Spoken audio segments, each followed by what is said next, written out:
Scott Glabb was born and raised in Washington State, graduated from Evergreen High School. He wrestled at Pacific University in Oregon for 2 years before transferring to Eastern Washington University, where he wrestled 2 years and coached for 1. After graduating with a degree in speech communications and education, he taught and coached in the Evergreen School District before leaving for Orange County in 1988. He began teaching and was the head wrestling coach at Laguna High School for 2 years. In 1990, he moved to Santa Ana High School, and at that time, the school was struggling dismissively to gain respect in the Orange County wrestling community. While studying at CSU Long Beach to earn a second degree in English literature, he guided the Saints to their first league championship in 1993. Santa Ana has now won 23 consecutive league championships. By 1996, Glabb's teams had won the CIF Division III team championships and won the capture the CIF Division and dual championships in 1998, 1999, 2001, and 2003. They added CIF dual championships in 2007, 2008, and 2010 for a total of 12 CIF titles, while placing runner-up 9 times. The highlight of his coaching tenure was when Santa Ana won the Southern Section Masters meet and placed 4th in the 1999 state championships. With a dual match record of 376 wins and only 68 losses, Coach Glabb has coached 30 individual CIF champions, 56 state qualifiers, and 16 state placers, including 2 national championship wrestlers, Tony Perez in 1998 and Jose Leon in 1999. He also coached current UFC fighter Gilbert El Nino Melendez. Scott was recognized as California Wrestling Coach of the Year in 1999 and 2007, County Wrestling Coach of the Year in 1996 and 1998, and was inducted into the National Wrestling Hall of Fame California chapter in 2014. Scott currently serves the CIF Southern Section Wrestling Advisory Committee and is also involved with Fellowship of Christian Athletes. In 2010, Scott Glabb published A Saint in the City, a book that chronicles the trials and tribulations of his wrestlers and how they found hope in the sport of wrestling. Ladies and gentlemen, inducted into 2015 California Wrestling Hall of Fame, Mr. Scott Glabb.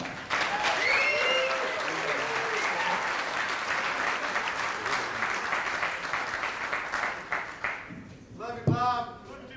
I already put one of my wrestlers to sleep before I even got started. Get him a pillow, would you, Miguel? He's sitting out there.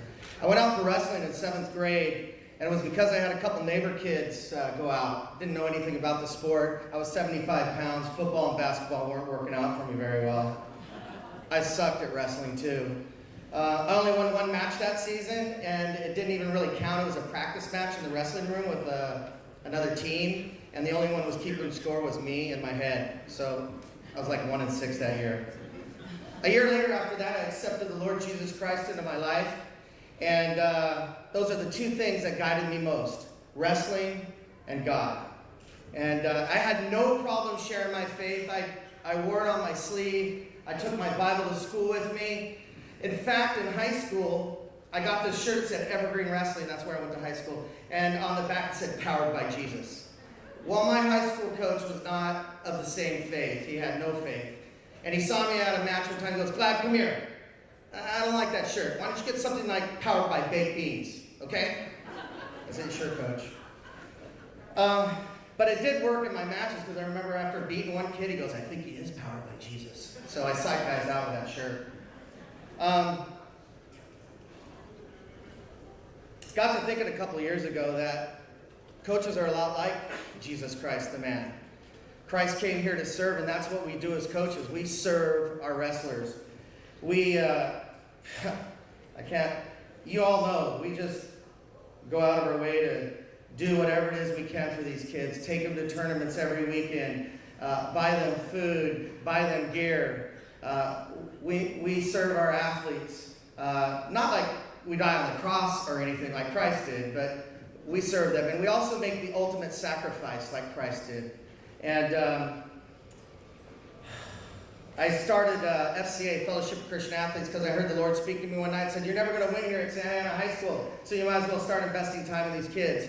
And so with the help of my pastor over here, Adam Ayers, and Nelson Cook, who was a part of the Fellowship of Christian Athletes, we served those kids and we made sacrifices for them, and we got them plugged into FCA and taken them to church and taken them to FCA camp up in Thousand Oaks, because I thought it worked for me. And we weren't winning, and I figured it might work for them as well.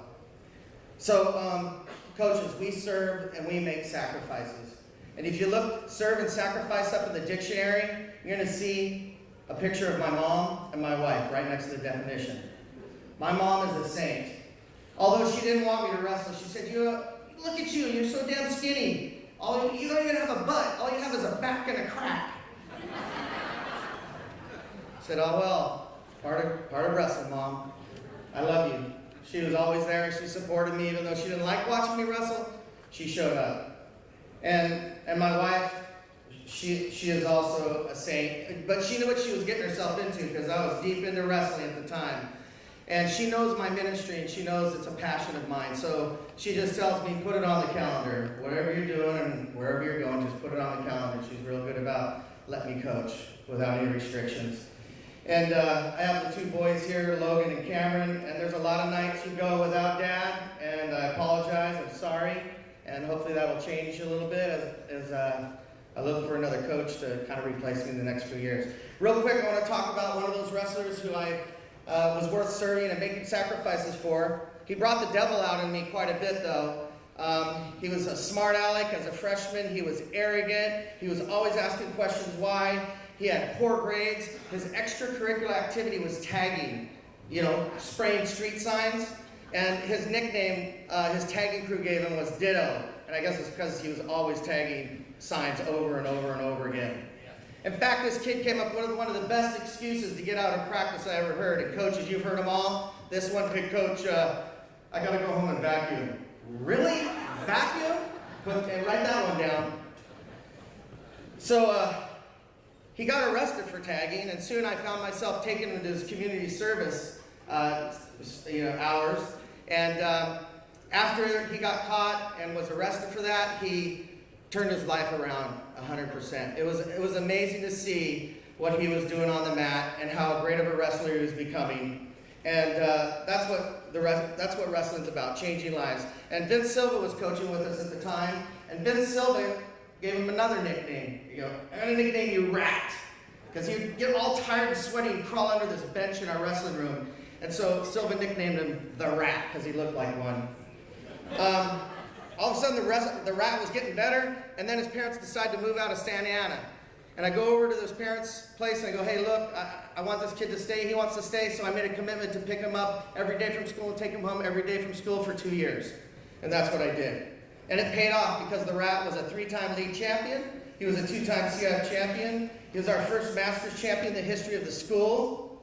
He went on to place 5th in the state. He was a JC state champion as well. And now today, the Rat is giving back to Santa Ana Wrestling, and he works for A6 Corporation designing wrestling shoes. That is an amazing story. So serving the Rat was worth the sacrifices and worth everything.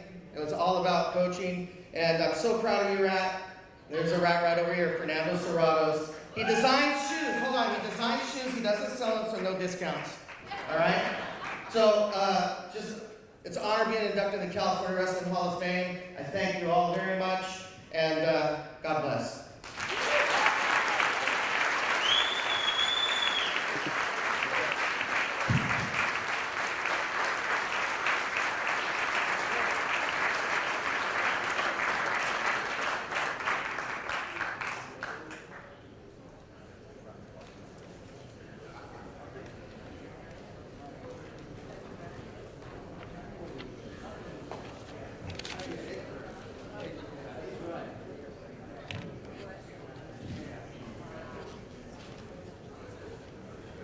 Ladies and gentlemen, once again, Mr. Scott Glabb.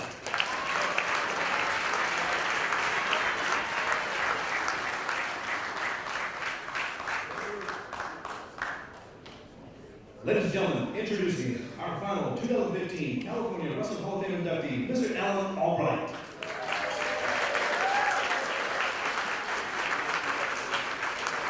This presenter is his former high school coach, Mr. Leon Estes.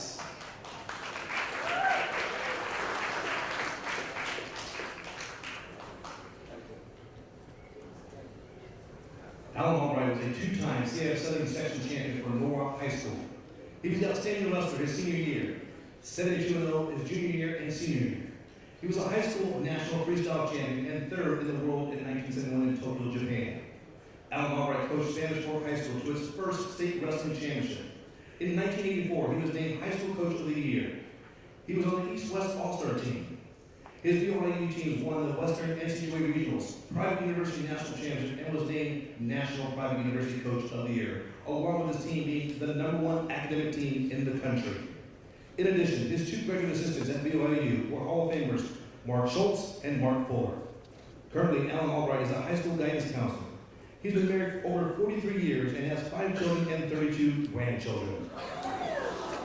Ladies and gentlemen, inducted into the 2015 California Wrestling Hall of Fame, Mr. Alan Albright.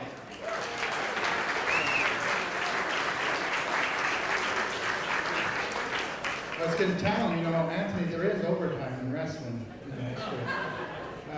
I want to thank the committee for nominating me and giving me this great award. I feel humbled. I'm not sure that I deserved it. I first thought of actually turning it down because I didn't feel like I finished like I should have in wrestling. I had some things happen and blew my knee out and watched the guy that I beat 11-1 win the national championship. And you have things happen and some things are beyond your control, and I thought, I disappointed a lot of people not finishing as good as I should have done. But, I felt that I found happiness and things in coaching kids and having them stand on the podium. That was a great experience for me.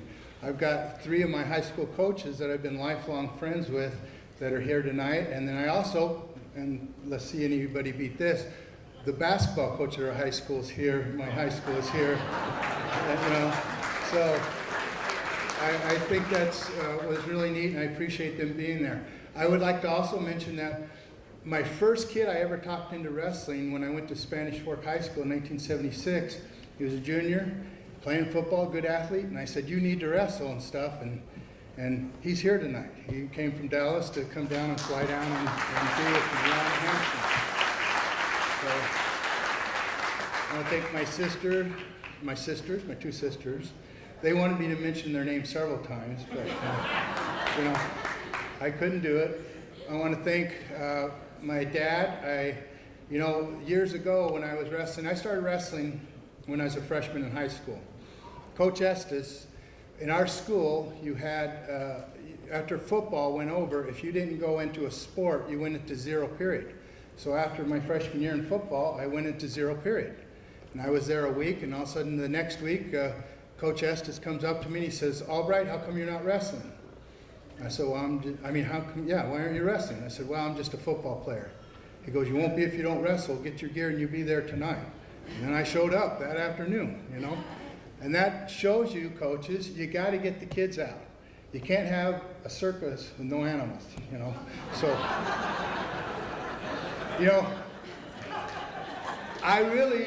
I was so good to see Bob Walker, see Tom Hazel. I recruited Tom Hazel to Oklahoma State. He was a junior college state champ in that, and I was a freshman, and I brought him in, took him around. I think we took Jim Shields, was with us, and we went snake hunting, frog gigging. That's why you get a guy to go to Oklahoma State, And so it was great to see, Dan Lewis. He was coaching at Fullerton. I'd come down and do his camp. He'd come up and do my camp at BYU. To see all the Fountain Valley guys, it's just amazing. I hate to say this, girls, but guys make better friends than girls. You know that? I'll make a point. Matter of fact, this lady comes home, she's been gone all night, and her husband says, where you been? And she says, well, I stayed all night with one of my friends. And so he called 10 of her friends, and none of them knew what she was talking about. The guy, he comes home, he's been gone all night. His wife says, where you been? He goes, well, I've been I stayed all night at one of my friend's house. So she called 10 of his best friends. 8 of them said that they were there, and 2 of them said they were still there. He was still there. But I tell you, wrestling is such a great sport that we can actually be combative and come back and be best friends after this competition, to be able to shake hands and everything. You can go out and you can give, and I always said, I'll kiss her sister, everything after the match and all that, but during that match, when we're out on that match, it's going to be a brawl. It's going to go all out. And yet, after the thing, we could be friends and best friends. I was with Mark Schultz the night his brother was killed. Mark was a very close friend of mine, and you guys don't know this. To look at him, he's a very tender guy and sweet guy. And that was very devastating for him. And, but he did understand, and he knew he'd see his brother again someday. And that was, I was able to comfort him and help him through that time. I had a great opportunity to work with great people. Mark Schultz, Mark Fuller was a 4-time Olympic wrestler in Greco, and he was also my assistant coach. I've had great things happen in wrestling. I've got to travel all over the United States, Japan, Mexico, Canada. You know, it's amazing the things you could do. I've been married almost 44 years. My wife was with me all through my collegiate wrestling. So, and I want to appreciate her. Our 33rd grandchild is coming. So we haven't quit yet. You guys should just be happy you live in Utah. You'd have Albrights running all over this place here. So once again, I want to thank my coaches, my friends, my wrestlers, lifelong friends. My coaches, lifelong friends. The kids that wrestle for me are lifelong friends. And the guys I knew when we go to the tournaments and everything else, it's just like we never met. And I appreciate the award, and I thank you all very much for being here.